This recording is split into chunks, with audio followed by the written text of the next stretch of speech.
Well, good afternoon, everyone, and I'd like to welcome you to our Tuesday, September 8th Middlesex County Council meeting. Welcome September, my goodness. As we close down our summer activities and gear up for the routine of fall, we cannot help but ask ourselves, what will the fall routine look like?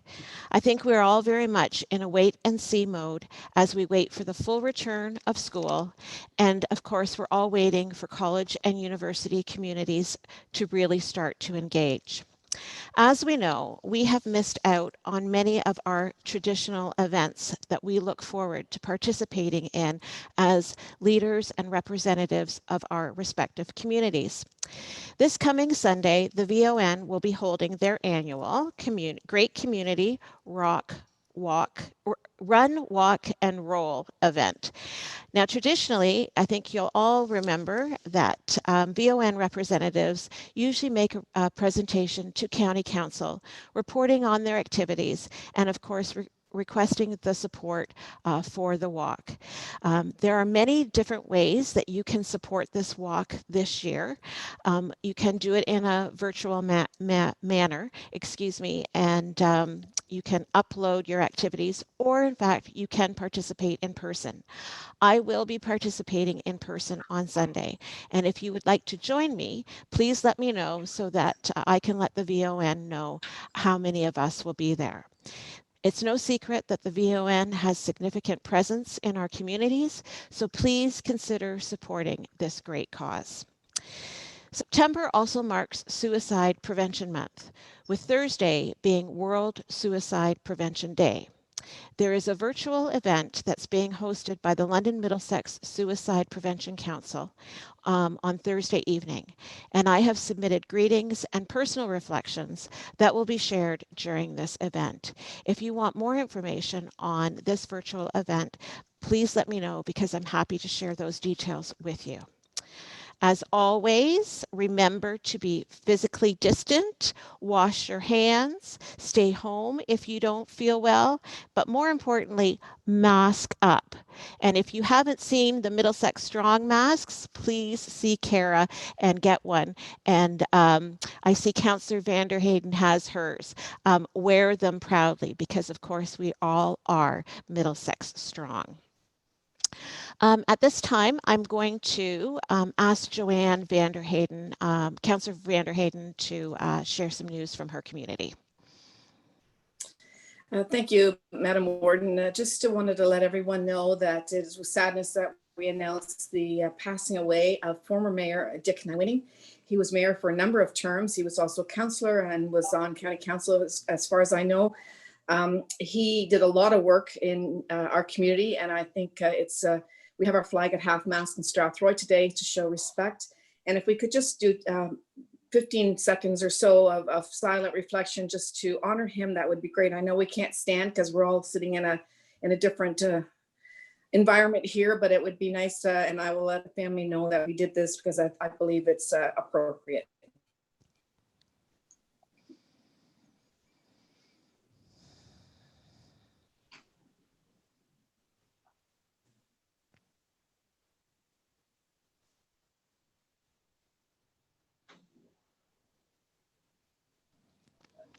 Thank you for sharing that, Councillor Vanderheyden. And I know all of us around the Zoom table, Zoom Horseshoe, send along our respects to not only the family, but your community as well.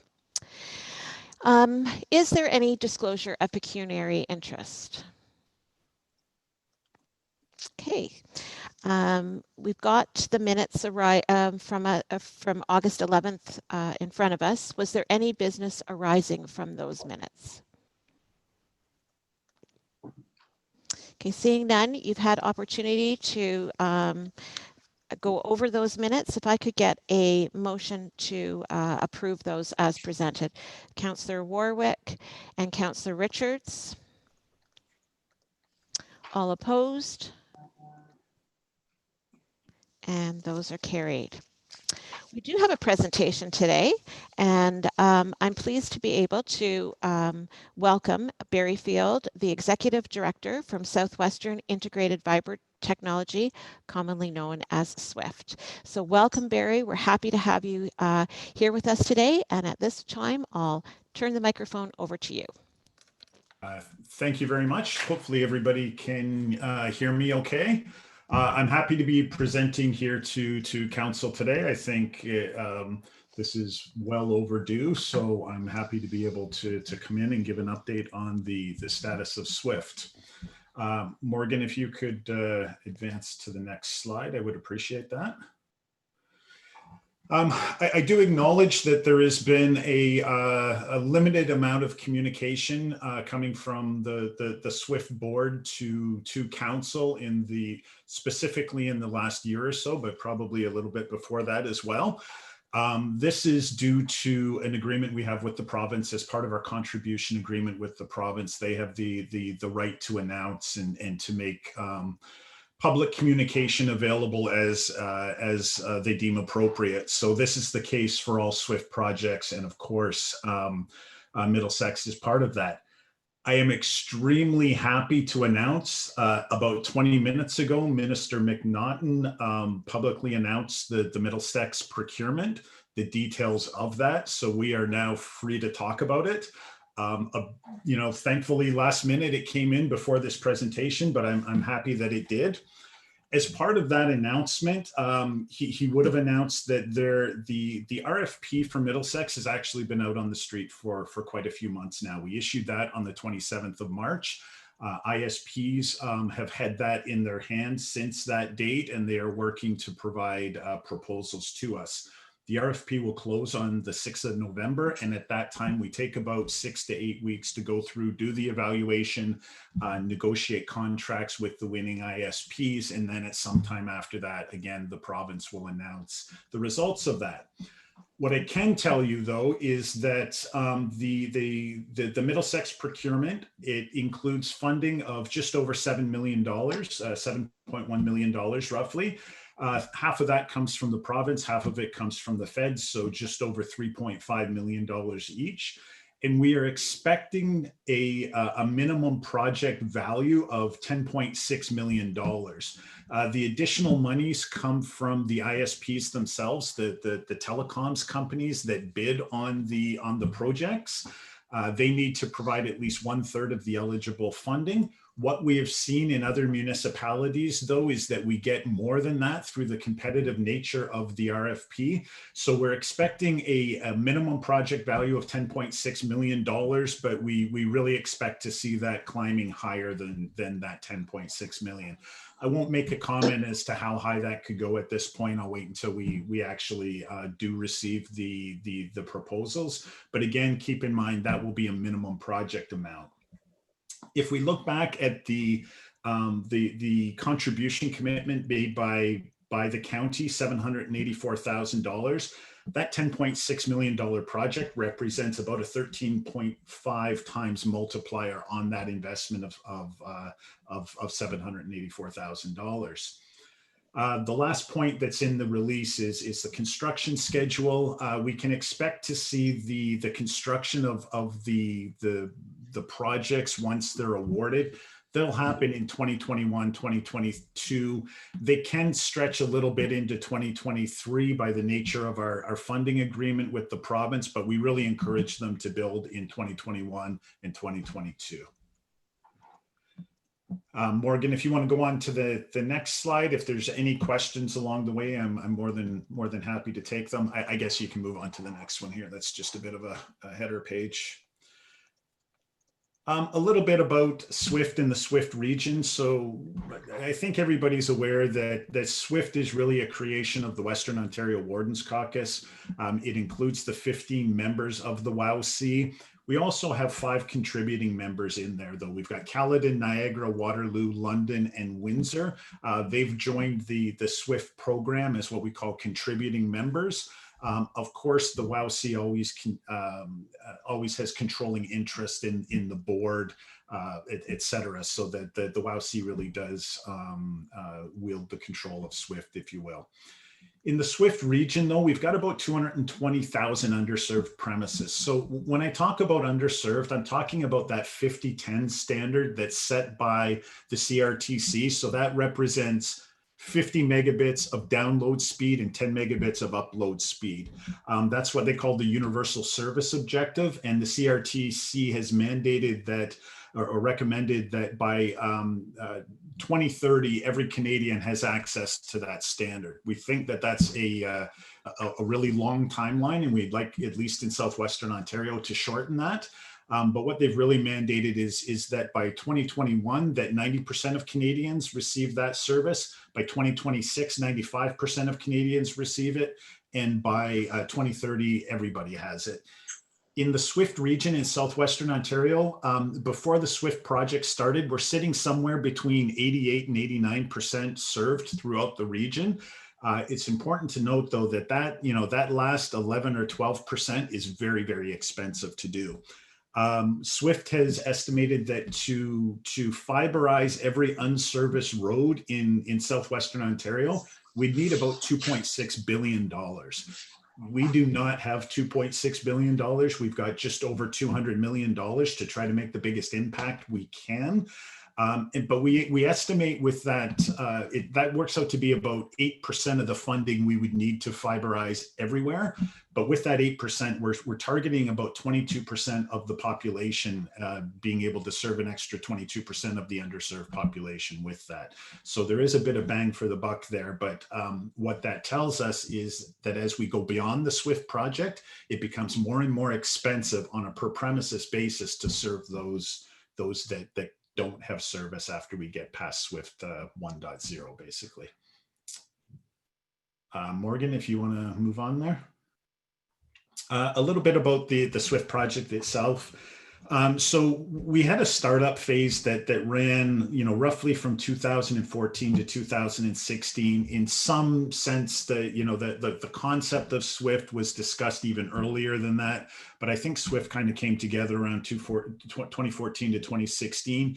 In 2017, we received a contribution agreement, our first contribution agreement, that we called Phase 1. And that was really, Phase 1 was dedicated on providing a business case to the province to really back up what we had told them in our funding request.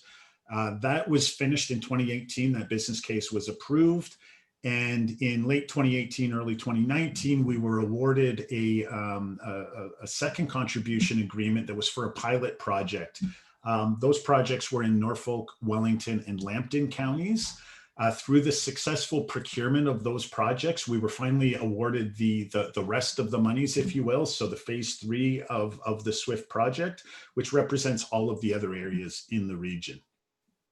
I do acknowledge that the startup of SWIFT, getting us to the point we're at now, took longer than anybody had anticipated at the time. That goes without saying. Changes have been made at SWIFT. Changes have been made to the board. Funding is now secure, and we're well underway of delivering on those projects in Phase 2, and we're well underway in the procurement of Phase 3. The first Phase 3 projects will be start construction in early 2021. Okay, Morgan. A little bit about the sources of funding. So we had originally budgeted that we would receive $63.7 million each from the feds and from the province. Add to that the $17.6 million that we received through municipal contributions. Those contributions came from the WOWC and the contributing members, totaling $17.6 million. And then on top of that, there's this minimum $63.7 million that we expect to get from the private sector. Again, that represents the 1/3 contribution towards the eligible projects. And it's a minimum amount. As you can see on the next slide, we're actually, sorry, if you can go, yeah, thanks, Morgan. We're actually getting more than that from the private sector. So far, through the 3 or 4 procurements that we've actually completed, we've received approximately $11 million more in contribution from the private sector. We achieve that through the competitive nature of the RFPs, of course. And we've also received another $4 million from the municipalities in the form of what we call SWIFT Plus funding.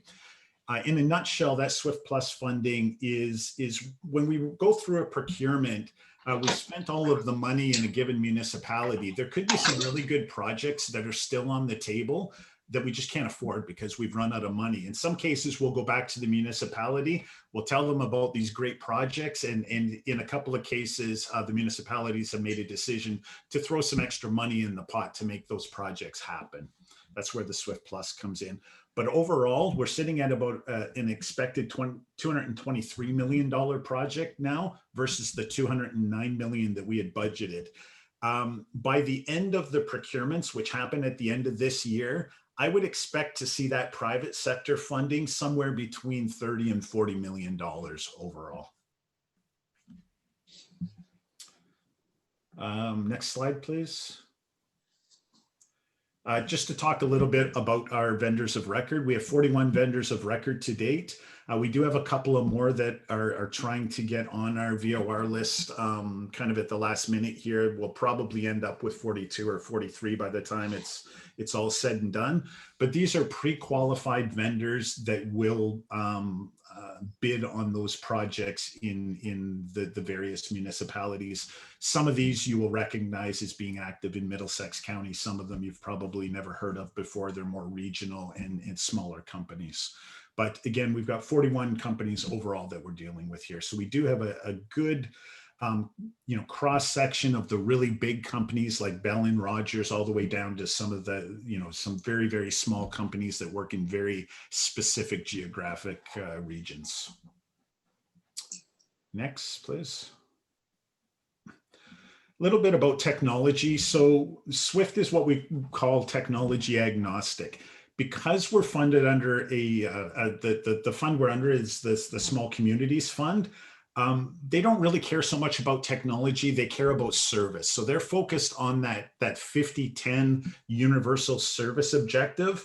They don't mandate what technologies are to be used to achieve that. In fact, they do mandate that we can't pick one technology and go with it. I think fiber is the gold standard, but again, we have to keep an open mind, and we do allow fiber proposals, coaxial proposals, so typical cable company type of infrastructure, digital subscriber lines, typical telephone line infrastructure, and wireless broadband. We will accept proposals on each of those. We do give preference to what we call scalable technologies, and really what we mean is we give preference to fiber. We give preference to any technology that can do up to 1 gig symmetrical, so 1 gig of upload and 1 gig of download symmetrical. But we can't discriminate. Quite frankly, we have to accept any technology that is standards based and will provide that service. Next slide, please. And right through to the next one, sorry. A little bit about our procurement approach. So we do not design a network and then go out and ask ISPs to bid on that. There's a number of reasons we don't do that, but effectively it boils down to, it would be a very inefficient way for us to try to expand broadband in Southwestern Ontario. We would effectively be picking winners and losers at the ISP level. And we might design something that makes no sense to anybody, and we wouldn't get any bids on it anyway. So what we do is we've done a great deal of due diligence to try to figure out where service exists today, that 50-10 service, where it exists today and where it doesn't. We've collected that through information sessions with the ISPs themselves. We've validated it as best possible with the public. We put this on our public facing map, and we get a great deal of feedback from public, either saying, I don't get service here, or I do get service here, and your map is wrong, and we update and we correct that. It's a living, breathing document, and it changes as the internet service providers build new projects, et cetera, et cetera. But effectively what we do is we provide this map to the ISPs that will be bidding in the area, so they know where they can build and where they can't build. They then provide us with proposals based on the RFP, and we evaluate those proposals looking for those that effectively provide the best outcomes per dollar requested. So per funding dollar requested. There's some other criteria in there, but really what it gets at is who can pass the most premises and who can put the most fiber in the ground per dollar requested. Once we've done the evaluation, I take that to a committee of our board called the Procurement Advisory Committee. They review the results of the procurement and they validate it, and then they finally approve that procurement. At that time, we then go back to the ISPs and we present them with contracts and we get the contracts signed. It's important to note that the SWIFT program that you would have heard about 2 years ago, maybe, or 2 years and longer, is different than it is now. So at that time, we were really talking about building a backbone through Southwestern Ontario. We've looked at that and realized that it's not only is it redundant, but it doesn't actually get fiber to the end user. So the SWIFT program, the procurement model we've got in place now, is 100% focused on getting service to households, to businesses, et cetera, rather than trying to build a backbone that, quite frankly, already exists today. No, next, please, Morgan. A little bit about the evaluation team. There are 4 members on the evaluation team. 3 of those are SWIFT employees, and 1 of them is an employee of the municipality. In this case, it's Morgan that sits on that evaluation team, or will sit on it once the procurement closes. But in addition to Morgan, we have our SWIFT technical manager, our operations manager, and our finance person on that team. They'll go through, they will evaluate the proposals. Each of them have equal weight in that evaluation and that discussion.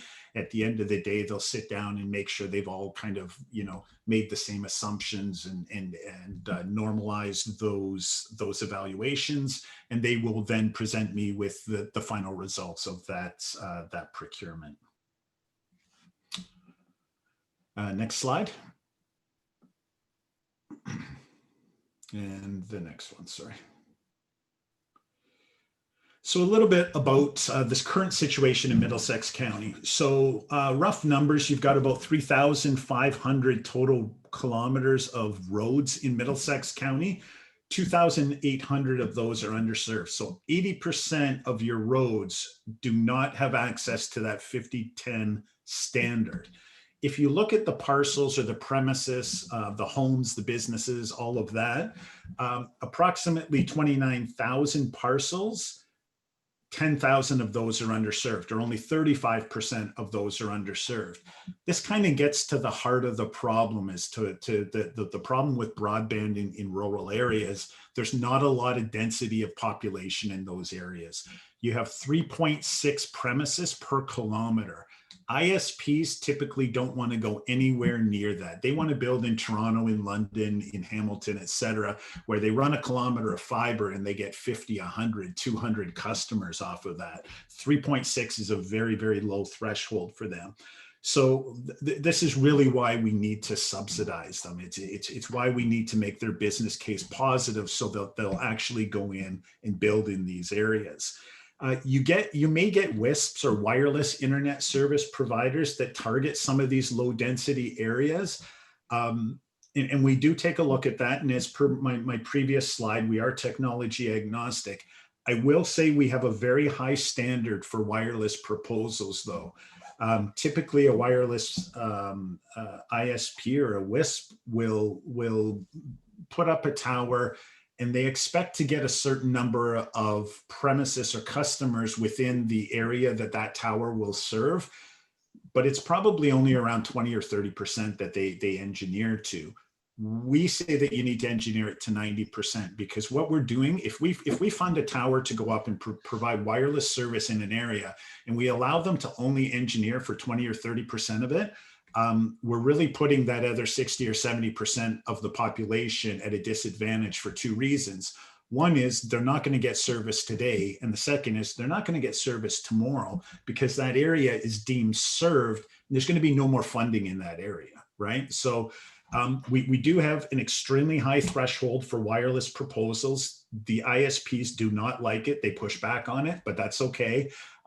We've been successful so far in ensuring that the wireless projects that we do fund meet that very high standard that we have, and we'll continue to do that. Next slide, please.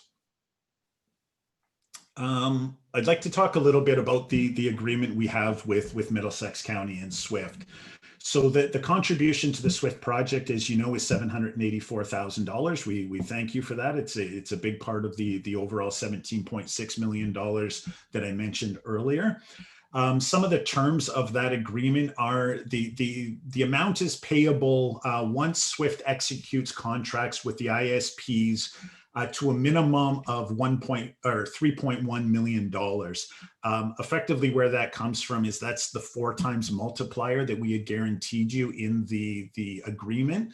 So the idea is that once SWIFT signs contracts worth $3.1 million in underserviced or unserviced areas identified by Middlesex, then we could ask you to pay that $784,000 contribution. Some other things that are mentioned in there is that SWIFT has to maximize the number of underserviced and unserviced areas identified. I'll talk to you about that in a couple of slides.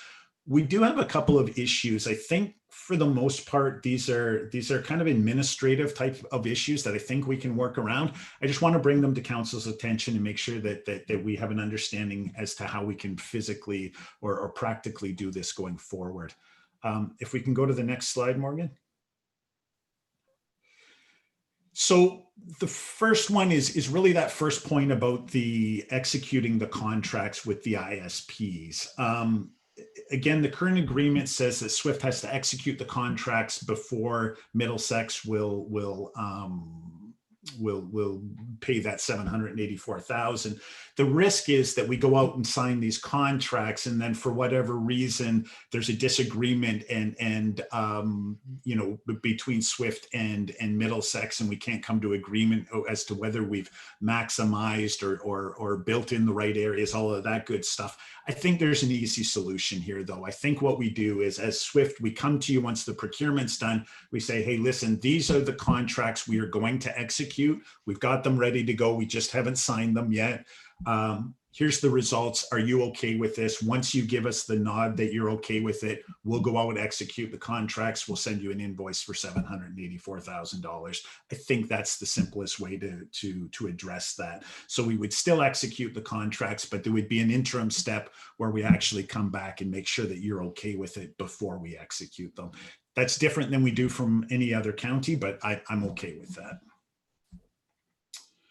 The next slide, the next issue, really revolves around the definition of underserviced and unserviced areas. So the way SWIFT looks at demand or need is very different from the way the county has looked at it. So the first thing to note is that we can't guarantee that we're going to spend $3.1 million in those areas that the county has identified as being areas of need, so underserved and unserved areas.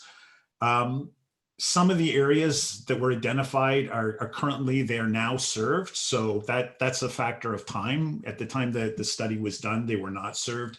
ISPs have built, you know, in the last couple of years, so some of those areas are now served, so they're not relevant. The unserved and underserved areas provided by Middlesex, it really identifies the priority areas that will lead to, if we were to just focus on those and tell the ISPs they had to build there, we get some really inefficient outcomes because they're, as you'll see in a couple of slides here, they're kind of all over the place. The other issue we have is the term maximized. It says we have to maximize the outcomes, but it's really not defined what that means, right? So all in all, though, we do have an obligation through our contribution agreement with the province and with the feds to really maximize the outcomes, right? So the number of premises passed in Middlesex and the number of kilometers of fiber. Our contribution agreement with the province has targets for both of those. So we need to make sure that we're actually achieving those in order to ensure that we get the funding that the contribution agreement relates to. Next slide, please, Morgan. So here's a kind of a graphic demonstration of the difference between how SWIFT defines need on the right and how Middlesex has on the left. So on the left, those blue dots represent the areas of unserved and underserved as identified by Middlesex. On the right, everything that is not dark gray is an area of need. It's an area that does not have access to 5010 today. Now, I know this is kind of a small map here, but what you can see is each one of these orange dots represents a parcel along the roadway here. So you can see that, where there are areas of some density, there's, kind of a darker dot, if you will. And they do in some cases line up with the dots represented by the Middlesex map. In some cases, they do not, though. So the way, again, SWIFT does the procurement is any of these areas that are not marked in gray here, they are eligible for funding, and we will get proposals throughout the county based on that, but they will not necessarily line up with all of these blue dots. And again, as much as we try to maximize them, there is part of the evaluation criteria, the points we give when we're doing the evaluation, that relate to these dots. But again, we may get 20% of these dots served, we may get 10%, we may get 50%. We've got to wait until we see what the actual proposals come in from the ISP, what they look like. Next slide, please. So again, the risk here is that we get proposals, we get projects that don't line up with the blue dots, and what does that really mean to the agreement between SWIFT and the municipality here. So my recommendation really is that we allow the SWIFT procurement to proceed as is. And again, we will come back to the county with the results before we sign any contracts, to make sure that in general, you're okay with the results. At that point, we'll be able to show you how they line up or how they don't line up to those blue dots. But really, we've been relatively successful in other municipalities at kind of maximizing the results through this procurement model. It's an extremely apolitical way to address this. We're not picking any individual winners or losers. We're not saying we're going to build here or build there, and therefore we're not going to build over here and over there. We're going to let the market decide that, quite frankly. And then again, as I mentioned before, we do provide 5% of the evaluation points do go towards this idea of trying to get these blue dot areas service through the procurement. So again, my recommendation is through this extra step we put in, where we come back to the municipality and we ask you to provide your approval of that before we sign the contracts. I think this will address this issue. Next one, please. Final thing I want to talk about is a loan guarantee. So SWIFT is seeking we've been approved by TD Bank for a loan of $27.5 million. This loan is required to basically fill the gap between when we have to pay the ISPs and when the province gives us our money back. So we are required to pay the ISPs within 28 days of receiving an invoice per the Ontario Construction Act. But the province doesn't really have any requirement to pay us within a specific time frame. Try as we did, we couldn't get them to commit to a specific turnaround, but typically they pay us back within about 8 to 12 weeks based on our experience so far. But that leaves a gap of 4 to 8 weeks between us getting the money and us having to pay the money to the ISPs. That's where this gap financing comes in. So in order to close off on that loan, though, we need each of the municipalities to provide a proportional guarantee to that loan. Not asking for any money here. There's no outlay of funds from Middlesex to SWIFT here. It's simply a guarantee. We believe it to be an extremely low risk. The contribution agreement covers all of the payments that loan would address, and save for the province or the feds reneging on the contribution agreement, I really see no issue here. So in order to finalize this loan, though, we do need every council, both the WOWC and the contributing members, to pass a council resolution and to sign off on that loan guarantee. In Middlesex's case, this is a $1.9 million guarantee. And the way that we come up with that number is we look at the total project, $209 million, whatever. Middlesex portion of that is X%. So we take that and we put it towards the loan. I will note that this is only a loan for phase 3. There was a $6 million loan already taken for phase 2 that was provided. The guarantees were provided by Norfolk, Wellington, and Lambton. That's a separate issue from this $27.5 million. Next slide, please. Just to wrap up some key messages here. Again, I do acknowledge that the SWIFT startup took much longer than it should have. That direction has been corrected. We're well underway with phase 2 and phase 3 now, and some really good things are happening here at SWIFT.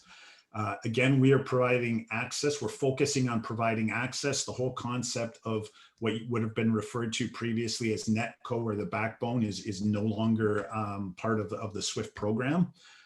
SCF funding doesn't allow us to dictate fiber-only projects. We must be open to different technologies. In the total SWIFT region, we're targeting, I mentioned that 8% of funding we have for the $2.6 billion. With that, we're targeting about 22% of the premises or the population in this project. That still leaves a lot of area, a lot of territory that will not be served by what we're calling SWIFT 1.0. We have encouraged all of the municipalities to contact the CRTC, to contact ISED, to reach out to them. They've got some very big programs happening right now. In total, the SWIFT region, Southwestern Ontario, represents about 10% of the population of Canada, and we think we should get 10% of the funding that comes out of those programs. The CRTC fund is $750 million. The ISED program is $1.7 billion. We want a big chunk of that being awarded here in Southwestern Ontario. Next slide, please. So some next steps, the procurement, again, I mentioned that the Middlesex procurement closes on the 6th of November. All of the phase 3 procurements will be done by the end of the year. All of the contracts will be executed. The last contracts will be executed by January of next year. We are well into implementation now, but those projects will be delivered through 2021, 2022, and potentially into the first half of 2023, with the majority of the construction really happening in 2021, 2022. Next, and I think the final slide is any questions you may have. Okay, well, thank you very much for that presentation, Barry. I think the announcement is certainly excellent news that SWIFT will be working towards building high-speed broadband infrastructure in Middlesex County. It's something that we've all been waiting for, and I think we can all agree that we've all had discussions with residents and businesses alike that this is something that is needed in our communities. And of course, working through the pandemic, it's only been heightened how some parts of our communities are so underserviced. So we're looking forward to the outcome of SWIFT's procurement process, as it's your process that will determine who gets connected in Middlesex. So great way to start your presentation. And it was a great way to end your presentation with the slide with the cows. For those of us who have been through a number of presentations by SWIFT, we always look forward to that picture of the cows. So that was great to include them. At this time, I'd like to open it up for questions from councillors to Barry. So if anybody's got any questions, let me know. Councillor Elliott. Yes, through you, Warden. And I think, and you did mention it about how, and I've said it lots of times, how COVID has definitely shown the inequalities that exist across our province and across Southwestern Ontario. And I know the CRA back in April, when we were first beginning, had shown that our urban counterparts in comparison to our rural areas were getting speeds almost 12 times faster than what we were getting. And I know I live in an area where I don't get that 50-10. I average about 5 and 2. So I definitely feel, and with 2 kids too, feel the need to have that better internet. And I just kind of want to point it out, and Barry, you did point it out too, when you were talking about the WISPs with that definition of the partially serviced areas, and being that in that 25 square kilometer hexagon, if just one household in that hexagon can get that 50-10, those areas are no longer available for funding in order to upgrade to those services. So I'm just wondering, I know Minister Monsef had alluded earlier in the pandemic that the federal government was maybe looking at redefining those partially serviced areas. And I'm just wondering if you've heard any more about that, or if funding will become available to service all of these areas. No, excellent question. First point to make is that SWIFT has never bought into the hexagon model, and nor do we use it. The map I showed you for Middlesex County, for example, we've gone through excruciating pain to get that information from the ISPs, to present it in an anonymized fashion and to validate it with local residents. That ignores the hexagons completely. So if you zoomed in on that map, you would see, you know, so far down this road, we've got service. The next house doesn't have service. It's that granular. The hexagons, you know, I get it when you're aggregating data and you want to show it in a certain way, why they would use that. We've never agreed that they should use that to determine funding, though. It seems over the last 6 months or so that ISED has actually gone down another level in their map, where they're actually looking at road level data, which is good. It's not perfect data. You know, where we see differences in Southwestern Ontario, we certainly point that out to them, and we try to get them to update their maps accordingly. We think we've got pretty good data. It's not perfect by any stretch of the imagination, but I think it's about 90-95%. And I said, you know, they acknowledge that their data, you know, it's Canada wide and it's not perfect, but it's encouraging to see that they've actually gone down and they've started to move away from the hexagons. I suspect, I don't know this, but I suspect when the ISED program, the details of it are finally announced, they will be using that road level data and not the hexagon data. If they do stick with the hexagon data, I suspect that they will have a process in there where the ISPs that are bidding on this could say, yes, this hexagon is technically served, but it's only this one house over here in the corner. Here's the data to show the rest of it isn't. I don't think they're going to use it as, you know, kind of binary. You can bid there or you can't bid there. Are you good, Councillor Elliott? Any follow-up? Okay. Any other questions from Council? Councillor Vander Hayden.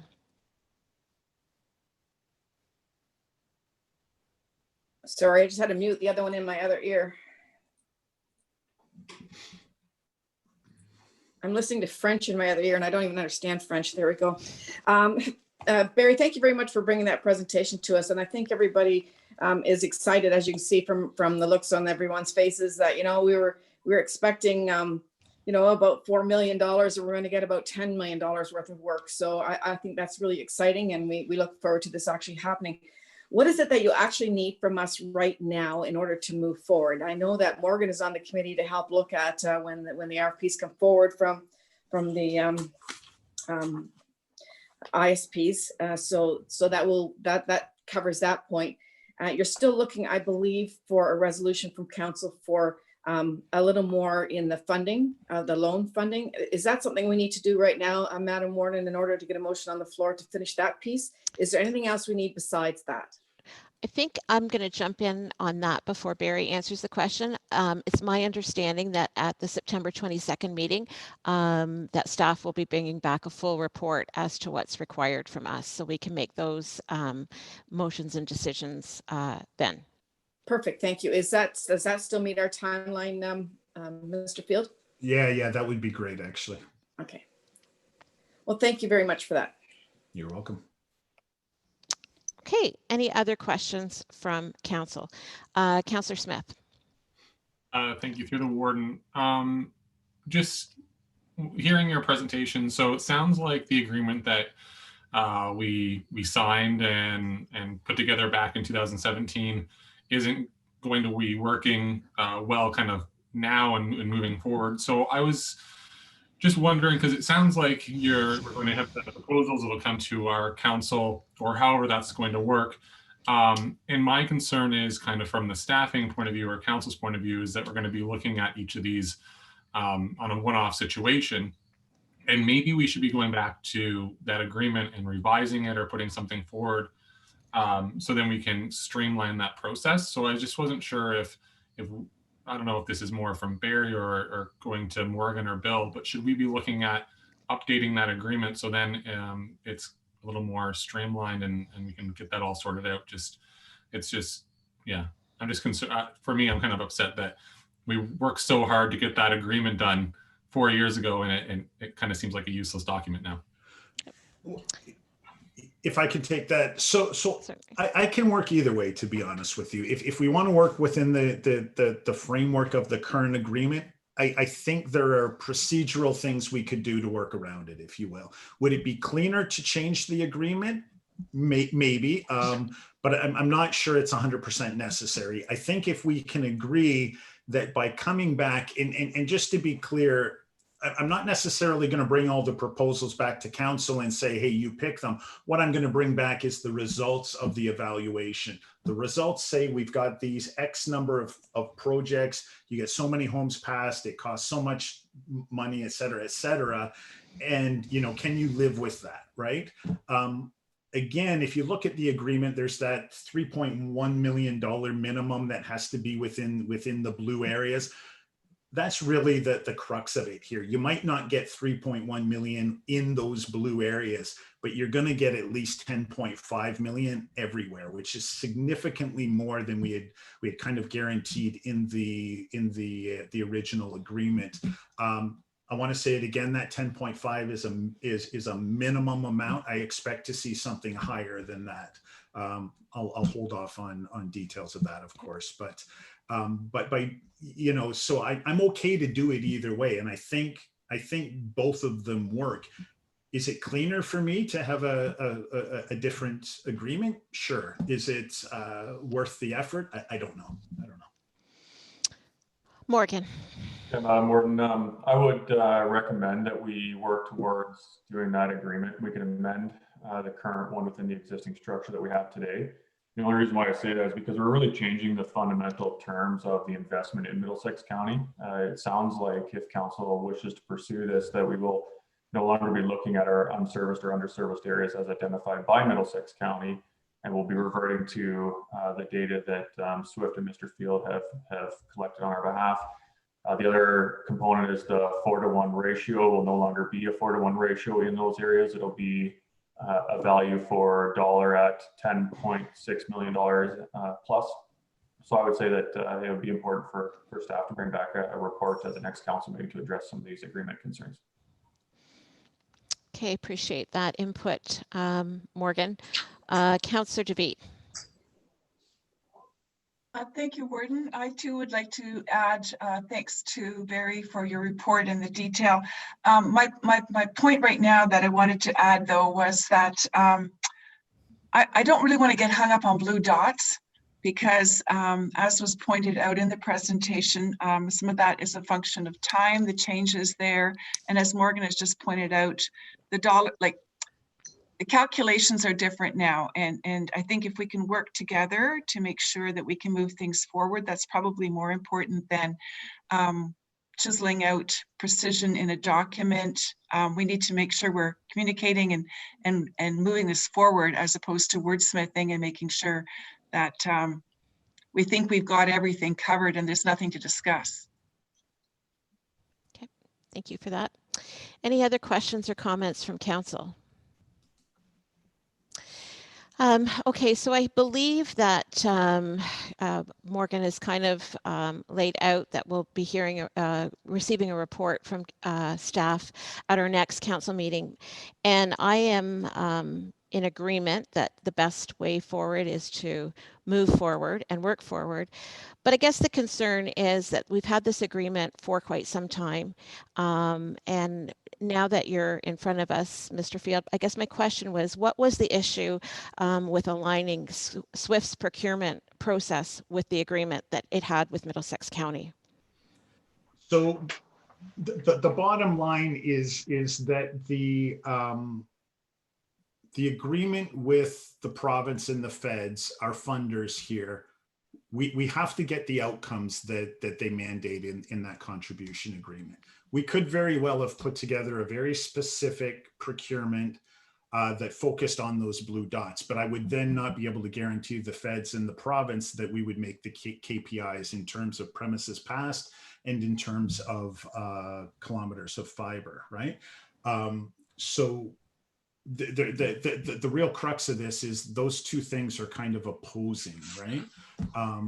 So ultimately, though, we have to meet the requirement of the contribution agreement with the province, and that's kind of the problem here is trying to maximize the number of premises and kilometers of fiber rather than building in specific areas. Yeah, no, and understood. And certainly we all have agreements in different realms, and it's no secret, higher levels of government always seem to take precedent, but certainly, you know, having this announcement today, which is a great announcement, but I think it's a bit tempered because we could have probably had this conversation a few months ago and had things maybe better in place rather than having to go back and amend our agreement. But that's where we are today. And certainly I think County Council will look forward to the staff report in a couple weeks. One last call from to councillors for any questions or comments. Okay, seeing none, thank you again for joining us, Barry, and I'm sure we will look forward to further discussions. Perfect. Thank you for having me. Great. Thank you. Okay.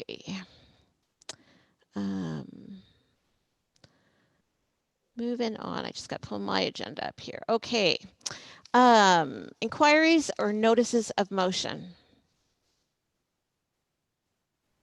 Okay, moving on to reports. And maybe just before we get into reports, I'm going to actually ask Brent to maybe, I understand you have a little bit of an update on your department, you're on Strathmere or long-term care. So maybe we'll do that right now before it escapes my mind. Oh, are you muted? I can't hear you, Brent. Nope.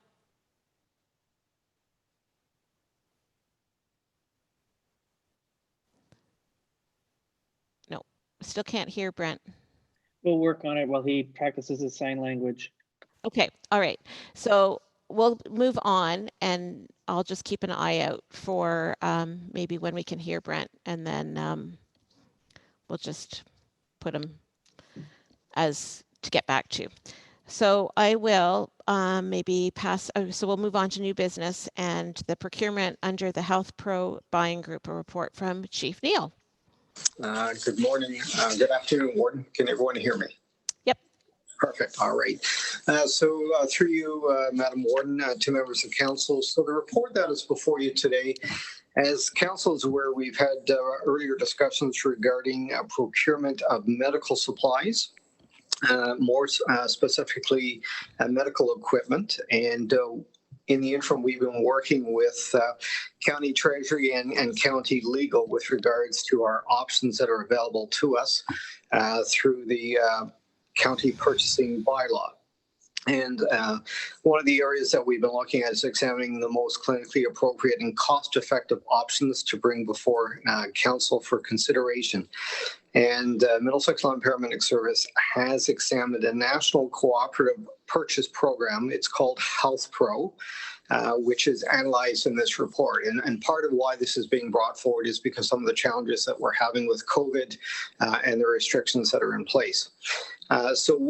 As we went through this process, we consulted and sought the advice of the county treasurer as well as the county solicitor, Mr. Mahar, with regards to the county's purchasing bylaw. And it identifies in the report itself that we're able to participate in cooperative purchasing ventures. A bit about Health Pro itself. So it includes over 1,300 not-for-profit publicly funded members. So it includes municipalities, hospitals, paramedic services, and provincial governments.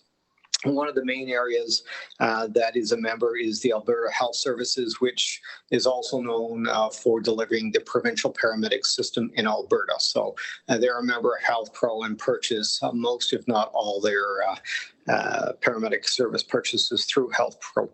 Really, as it's described, Health Pro is very similar to like a Costco, but it is for healthcare and for various members. The cost to join it is $1,500 per year, but in that they do all the RFPs for all the equipment that they provide and are pre-qualified. Some of the areas that we thought was beneficial is that Health Pro has what they call a favored nation status. So they have what is considered the lowest prices. So a good example is we're looking for a piece of medical equipment, whether it be a stretcher, cardiac monitors. Health Pro guarantees the lowest price in Canada.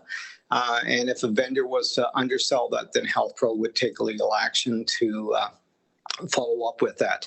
The other benefit, as well as being a member of Health Pro, is that in the lowest price that we would be able to access is the fact that as a member as well, there is a profit margin that's built in, and out of that profit margin, we would see a dividend check for 82 cents on every profit dollar that is also built into the lowest price in Canada. Legal has again gone through this, and certainly it would reduce administrative workload for us. We wouldn't have to do the RFP. It meets provincial and federal guidelines with regards to procurement, as well as they have a staff that works for Health Pro that actually goes through and looks at risk, looks at quality, and basically evaluates the products that are on their list for us to access. So as a result of it, we're bringing forward this recommendation. The other thing as well that I would add is not only medical equipment, such as capital equipment, but Health Pro also provides medical supplies, pharmacy items, as well as office supplies and furniture, and guaranteeing the best prices throughout Canada on it. So there are opportunities as well if we wish to extend our membership status into accessing other contracts. So, Madam Warden, the recommendation is there. I won't read it. It's quite lengthy unless you wish me to, but we're seeking Council's authority to become a member of Health Pro and to start accessing these prices. Back to you, Madam Warden. Okay, great. Thank you very much for that report, Neil. Any questions or comments? Councillor DeVete. Thank you, Warden. Thank you, Chief Roberts, for that report. I don't have any issues with your recommendations, and I think the cost effectiveness and product options that you have, and the report speaks for itself. I was just wondering, I'm thinking about the impacts of globalization and supply chains and our experiences during COVID and some of the experiences that you had in securing some of the needed supplies and so forth. Is there any comment or that you can offer on any of the risks or mitigation of risks by choosing to go with Health Pro? Is there anything there that we can gain from this signing agreement with them as well? Through you, Madam Warden, to Councillor DeVete, that's an excellent question, and we raise that with Health Pro as well. The reality is, because of some of the supplies, especially on PPE, are a worldwide shortage. Health Pro, even though they're a large buying group, still had some challenges as well. We don't anticipate in the first entry into accessing some of the items from Health Pro that it will be an issue. We're more interested at this point in time in capital, such as cardiac monitors, which are not an issue. But obviously, once the supply chain is improved, certainly it should not be an issue. But Health Pro has identified that even their own members and with their large buying, they've had some challenges at time. So it's a reality what we deal with. But we'll try to get the best price, but ultimately we also want quality and accessibility to the supplies. Thank you for that. Okay, you're good, Councillor Javid? Yes, thank you. Okay, any other questions or comments regarding Neil's report? Okay, seeing none, there is a motion or recommendation in front of you, and like the chief, I won't read it because it is quite lengthy. So if I could get a mover and seconder for that, that would be great. Councillor Ropp and Councillor Vanderheyden. All opposed? And that is carried. Okay, I see, moving on, Brent is on the phone, so I think he's still trying to figure out his issue, so we'll just keep checking back with him. Councillors' comments. Before I open it up, I just wanted to remind everybody about the FCM elections coming up, and I think you still have until Friday to register. Joanne's off camera right now as a voter, but it's important that you do that so that we can support those locally that are running for seats with FCM. And as we know, Joanne, I believe she's still unopposed, is running for first vice president. So we want to make sure we're in a position to support her. From the City of London, Josh Morgan, Councillor Josh Morgan is running for a council or a board of director seat. He's been on the board before, and it would be great to be able to support him because local representation, of course, is very important to our region.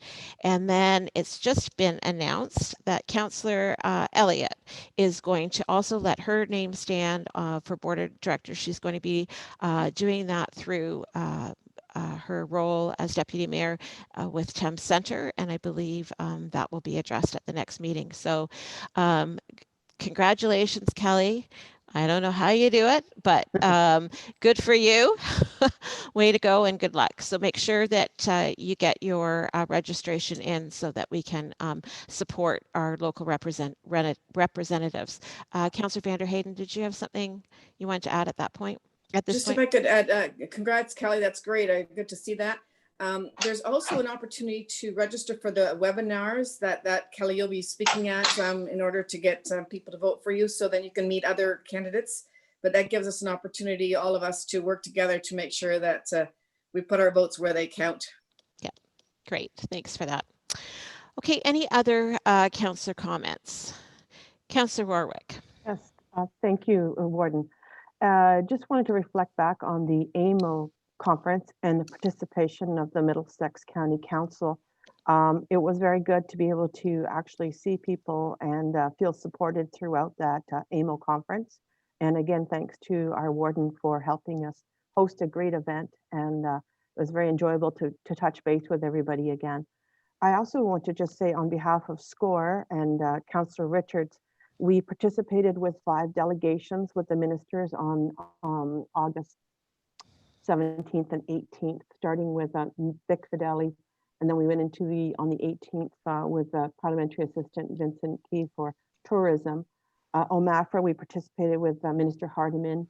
With the MTO, that was a very good delegation with Minister Mulroney, and then finishing with the infrastructure presentation with Minister Laurie Scott, who wholeheartedly encouraged us to contact any federal contacts we get to get the broadband wagon rolling. She was very, you know, I think she was all broadbanded out by the time we talked to her, but she really, you know, she's got the shovels in the ground theory. So, you know, she wanted us to keep going with that. So it was a great conversation with all of them. And again, those presentations from SCORE will be available to you on the next package, the next meeting. So I encourage anybody who's interested to take a look through. And again, thank you, Madam Warden, for your hospitality through the AMO conference. Great. Thank you for that, Councillor Warwick. And I will echo the comments. It was great to get together with everybody, and I was really pleased with the councillors that were able to make it to our conference room. It certainly made feeling that we were actually participating in a conference, and there was lots of great discussion that went on over those 3 days. So I'm glad that it worked out and that a number of you were able to participate in that. So that was great. Any other councillor comments? Bill, did you want to give us an update on what we think maybe our next meeting might look like? Oh yeah, I thought you were going to ask me to give you an update on what Brent was going to talk about, and I really don't know. He's still working, I think, on fixing his issue. So I think IT's on the phone with him. I'll tell you at this point, it better be good because we're so anticipatory of this. He said it was a quick update. That's all I know. Okay. Next meeting, I'd like to get everybody together in the same room. We have been working on a couple of technical solutions to have what we will call a hybrid meeting, where some of our staff members will and delegations will be using Zoom, and we will be closed to the public and the press, but we'll still use the live YouTube methodology. And so we think we've got things organized to either to do this in the council chambers or in the Middlesex room. Probably the council chambers is going to be easiest for us technically, and still keep social distancing. And so that's what we're planning for the, what's the date? The 21st? 22nd. 22nd. Yes, the 22nd. That's what we're planning for the meeting on the 22nd, is to actually get you in the same room again. And when I say hybrid, what I mean by that is that we'll likely require you, we're going to require you to bring your iPads and your devices that you're using today to the meeting. And it'll look like this for the audience, but we'll all be in the same room. And we think we've got most of the technical issues resolved to allow this to happen.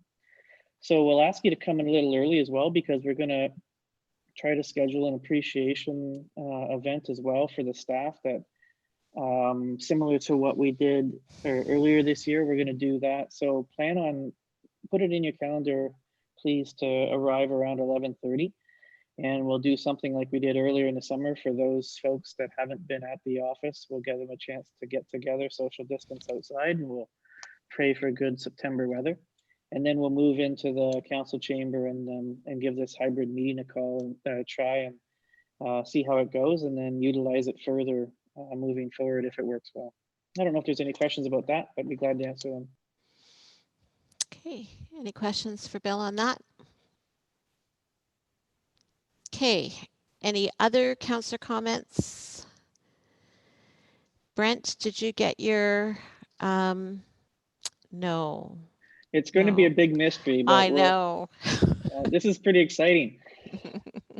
Brent, did we win the lottery? Is that, give us the thumbs up on that? No, apparently nobody won the lottery. So okay. We'll get it to you though, Warden. Okay, perfect. Okay, if there's no other comments from council, moving on to bylaws. Kathy.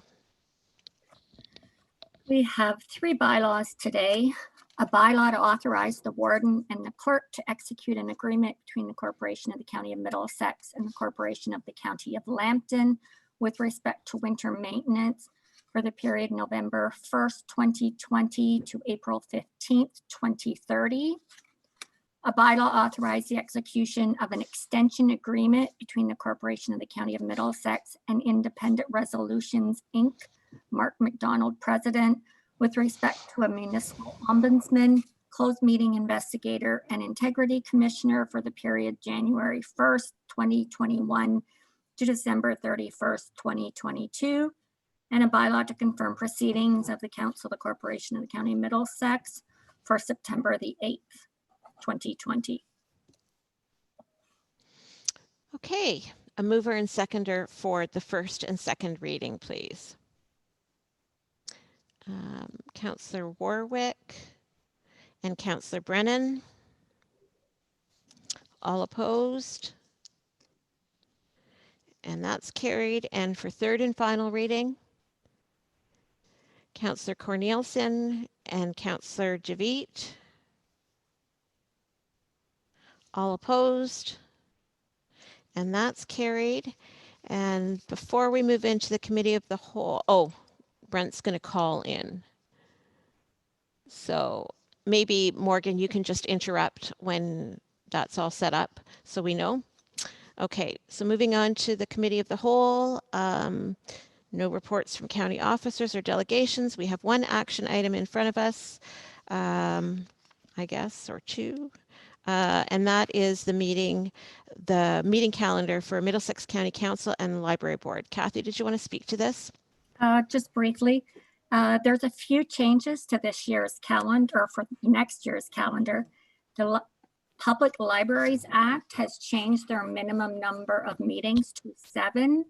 So in consultation with the Director of Library Services, we settled on January, March, May, June, September, November, and December. And if they require any other meetings, we can have it at the call of the chair. January and February, there will be only one meeting during that time so that we can accommodate the Roma conference and the OGRA conference. The budget meeting is tentatively scheduled for March the 9th, but will be confirmed by the budget committee. And all the conferences have been listed in the calendar with the exception of OSM, FCM, and AMO. So those are still subject to announcements, and depending on COVID, we're not quite sure what the conferences will look like. That's it. Okay, any questions for Kathy on the calendar? Okay, and then there's a motion and recommendation in front of you. If I can get a mover and seconder for that, please. Councillor Richards and Councillor Elliott. All opposed? And that's carried. Moving on to request for quotation 2 triaxle trucks with snowplow equipment from Chris.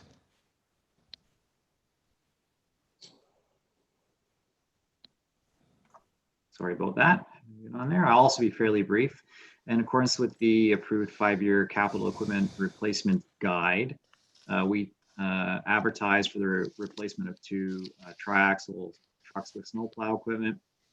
We do this well in advance of our sort of equipment schedule because we are actually still waiting for the snowplow trucks we ordered last fall this time to arrive. So it is taking a year or more for us to get these trucks to actually come in, get them manufactured and fitted with the proper equipment. So we got 2 bids that met our specifications. Low bid is for supply of Freightliner 114 SD Detroit Diesel 13s for the total cost of $329,248 plus HST. I just noted that they're slightly above our estimates. They were estimated at $310,000 plus HST. Again, any shortfalls will be made up in the budget of 2021, and be happy to answer any questions about the report. Okay, thank you, Chris. Any questions for Chris on that? Okay, seeing none, there is a recommendation in front of you. A mover and seconder for that, please. Councillor Warwick and Councillor Smith. All opposed? And that is carried. Okay, correspondence and information items. General payables to August 31st, 2020, totaling $298,553.64. Planning payables to August 31st, 2020, totaling $1,027.88. Electronic payments for the month of August 2020, totaling $2,338,379.07. Social service payables to August 31st, 2020, totaling $228,077.99. Strathmere Lodge payables to August 31st, 2020, totaling $164,778.31. Road payables to August 31st, 2020, totaling $2,572,448.44. MLPS payables to August 31st, 2020, totaling $612,294.58. IT payables to August 31st, 2020, totaling $88,033.54. Economic development payables to August 31st, 2020, totaling $35,878.74. Can I get a mover and seconder to receive those for information, please? Councillor Elliott and Councillor Ropp. All opposed? And those are carried. Strathmere Lodge occupancy and activity report for July 2020. Oh my goodness, this is a great time for you to talk to Mr. Kerwin if you'd like. Can you hear me now? We can hear you. We can hear you. Yes. Thanks, Warden. Through you, I just wanted to update Council further to my newsletter to indicate that the province has made a recent change, and that change is with regard to residents now being able to leave the premises. Up until now, the province has not wanted residents to leave, but as of last week, they are allowed to leave. And they can leave under two circumstances. If they leave and come back the same day, i.e. not overnight, when they arrive back, subject to a health screening, they do not have to quarantine. Whereas if they decide to leave and stay away overnight, one or more nights, then when they come back, they must quarantine for 14 days. So we've just implemented the change recently, and we've had about 6 to 8 residents, I'm going to say, leave for part of the day, and no one has chosen to stay away overnight or multiple nights. And I think the reason for that is simply that residents generally do not want to stay in their room for 14 days. So far, we have had some take advantage of what we call the short stay, same day absence. Okay, thank you very much for that, Brent. Councillor Vanderheyden, you have a question for Brent?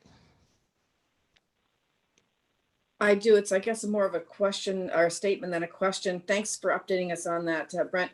I know there was just an announcement by the Ontario Minister, Health Minister Christine Elliott, saying that the province has taken a pause on further reopening of the economy due to the recent uptick in the COVID-19 numbers. I'm not sure what that means for Strathmere Lodge or for any of the rest of us, but that was just communicated out about 38 minutes ago. So just wanted to let everybody know that I don't know, that means that we're pausing right here and what we've got in place is staying, or whether they're moving anything back or moving anything, like it's obviously not moving forward. So I guess we just need to stay tuned for that. But thank you, Brent, for at least updating us on what's going on at the lodge. Very good. We'll also keep track of that, Madam Warden, for our proposed hybrid meeting. But yes, I agree that right now it says that pause. So, and there's some wording about no additional businesses being reopened. So it seems like they're saying they're going to just stop where they are and not roll anything back. But still, we'll keep an eye on it as we get closer and give you updates on that meeting for the 22nd. Okay. Councillor Smith. I'll just add to what Brent was talking about. As I mentioned, I think at the last meeting, my grandma is a resident of Strathmere, and I believe she's on the list to do a day trip out on the weekend. And our family's very excited about being able to do that. We're doing family photos and everything else, because you never know what's going to happen later on in the fall, and we need to get some photos done for my grandma's annual Christmas letter. So I'm very happy that we're able to do that, and I hope everyone else that has residence at Strathmere and other long-term care homes are able to get in touch with their loved ones to spend some time together, not at across the table at a long-term care home, but out in the gardens or at their home or wherever they're going. So just it's good news, I think. Okay, great. Thank you for those comments, Councillor Smith. Any other questions or comments for Brent? I know I saw on the health unit's report today that there were some more visitor policy updates that I think are supposed to come into effect. It looks as though maybe they were announced earlier this morning. So there may be further updates coming from you, Brent, as to how you're going to be managing your facility. But I think it looks, at this point, it looked all like good news, but then who knows, it might be paused again. So. Okay, and we're glad that we were able to connect with you, Brent. That was great. Okay, Strathmere Lodge Family, Friend, and Responsible Party Newsletter, September 2020. Notice from SCORE that the Species at Risk Partnerships on Agricultural Lands program will be offering a second intake in the fall of 2020.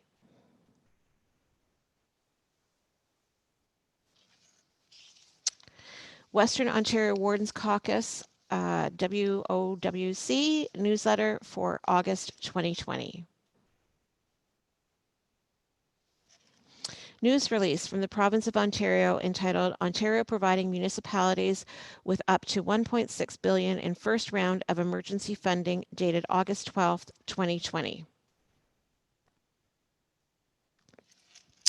Notice from the Middlesex Centre Archives announcing their reopening on September 16th, 2020 by appointment.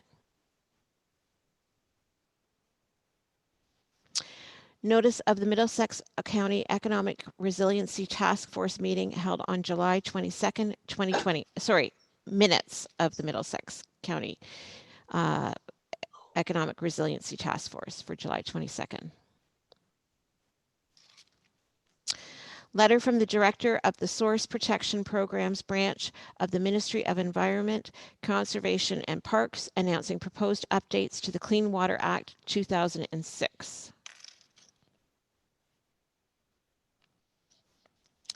AMO update entitled Municipal Emergency Fiscal Relief Quarter 1 Fiscal and COVID-19 Action Plan, dated August 12th, 2020. AMO update entitled New Recreational Facility Guidance Canada Health Communities Initiative and 2021-2022 Connecting Links Program, dated August 14th, 2020. AMO update entitled Orders Extended New Direction Regarding Facilities, dated August 24th, 2020. Notice of a class environmental assessment study for the removal, rehabilitation, or replacement of Black's Bridge and inviting the public to complete the survey. Okay, can I get a mover and seconder to receive those items for information, please? Councillor Javid. Second, and Councillor Ropp. All opposed? And that's carried. Inquiries. New business, our next meeting is September 22nd, and as Bill's reported, hopefully we'll all be together, but certainly watch for further notice on that. And of course, the banquet's still there, highlighted, and we'll see what happens. And with that, if I will entertain a motion to adjourn the meeting at 2:24. Councillor Richards and Councillor Vanderheyden, all opposed, and that's carried. Thank you very much. See you in 2 weeks. And until then, roll down the window and let the wind blow back your hair. Isn't that correct, Wayne? And Where Bill. did Wayne? Well, no Wayne because of his ringtone. So. Oh. Oh, I'll tell that Thanks. story to Councillor Unmuted now. Myers. That's